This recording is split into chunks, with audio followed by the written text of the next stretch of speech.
안녕하세요. 주식의 소리의 애솔입니다. 네, 내일이면 5월의 달력도 넘어가게 됩니다. 5월의 마지막 날 마스턴 프리미어 리츠 1호가 상장을 하는데요. 남다른 수요 예측 결과를 보여줬던 이 리츠가 상장일에도 과연 남다른 성과를 기록할 수 있을지 간단히 몇 가지 포인트들만 좀 빠르게 짚어보도록 하겠습니다.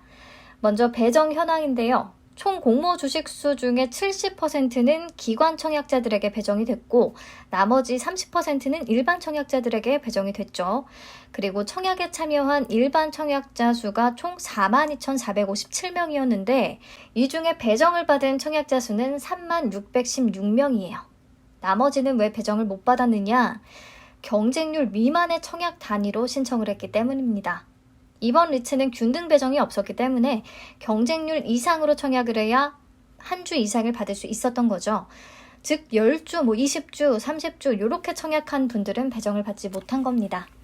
네, 그리고 최종 의무 보유 확약 비율 수요 예측 때 43.30%를 기록해주면서 와, 최종적으로는 한 80% 가까이 올라가려나 라는 좀 큰 기대를 하게끔 만들었는데 그 정도까지는 아니네요. 최종 63.06%를 기록합니다.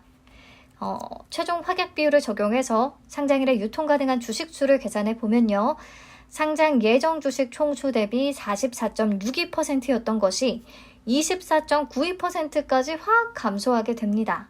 금액으로 계산하면 331억 원 정도. 네, 공모주로서 괜찮은 조건이에요. 확약 비율 60% 이상이면서 유통 가능 금액이 300억 원대밖에 안 된다는 거. 매수세가 좀 붙어준다면 생각보다 조금은 더 좋은 결과를 기대해 볼 수 있지 않나 싶습니다. 네, 넘어가서 최근 상장 리츠들과 한번 비교해서 보겠습니다. 수요 예측 경쟁률은 역대 최고치를 기록해 줬는데 생각보다 청약 경쟁률이나 청약에 유입된 총 증거금 규모가 아주 높지는 않았습니다. 가온칩스와 일정이 겹쳤던 영향도 있겠지만 그걸 감안하더라도 예상에는 조금 못 미친 느낌이었어요. 하지만 어쨌든 봤을 때 확약 비율이 D&D 플랫폼 리츠 다음으로 높고 유통 가능 물량도 20%대로 매우 낮은 편이고 또 유통 가능 금액 측면에서 가장 좋은 조건을 갖추고 있다는 거 비교해서 그런 부분을 파악하시면 되겠습니다. 공모주는 이 유통 물량이 상장일과 그 이후 흐름까지도 꽤 큰 영향을 주기 때문에 그런 측면에서 괜찮아 보이네요. 네, 다음 리츠들의 상장일 주가 흐름을 나타낸 표인데요. 빨간 네모칸을 쳐둔 부분을 보시면 공모가 대비 상장일 시초가 기준의 수익률, 상장일 고가 기준으로의 수익률, 종가 기준의 수익률을 각각 기재해서 적어뒀습니다.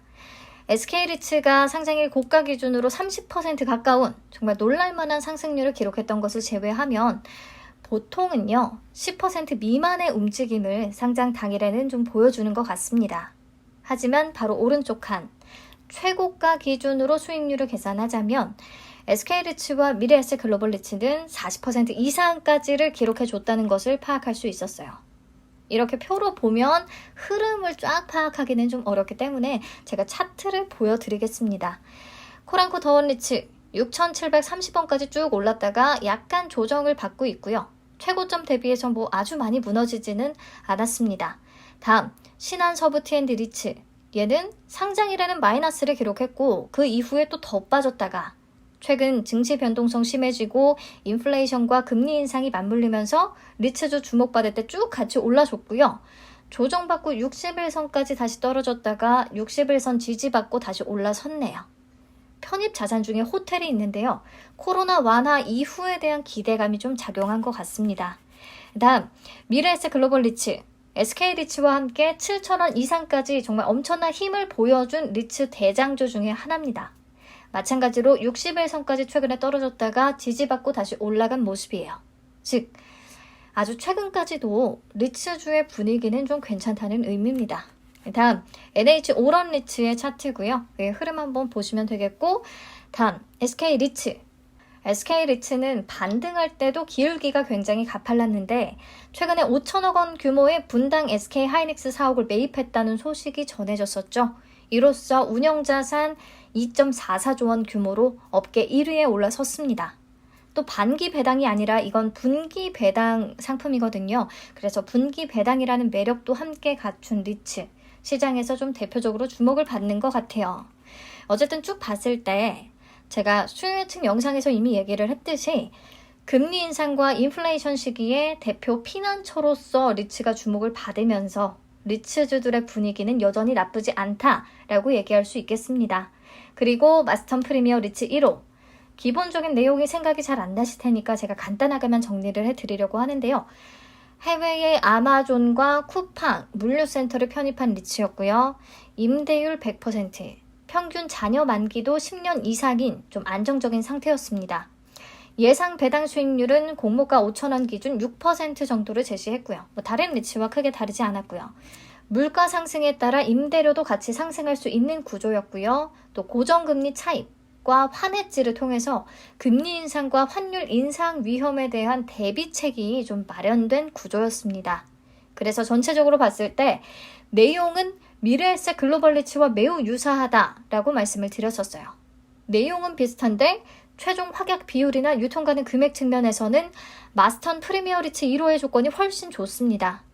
그래서요, 저는 목표 수익률을 한 30% 이상으로 잡아봤어요. 상장일에 바로 30% 이상까지 올라줬다. 그러면 전량 매도할 것 같고요. 그렇지 않고 다른 리츠주들처럼 10% 언저리를 기록했다. 그러면 쭉 더 지켜볼 것 같아요. 근데 한 가지 조금 불안한 건 최근 리츠주들이 인플레이션과 금리 인상 우려로 인해서 수급이 좀 붙어준 경향이 강한데 지난 금요일 뉴욕 증시가 인플레이션에 대한 우려가 조금 완화되고 견조한 소비와 노동 지표를 확인하면서 강세를 보였잖아요.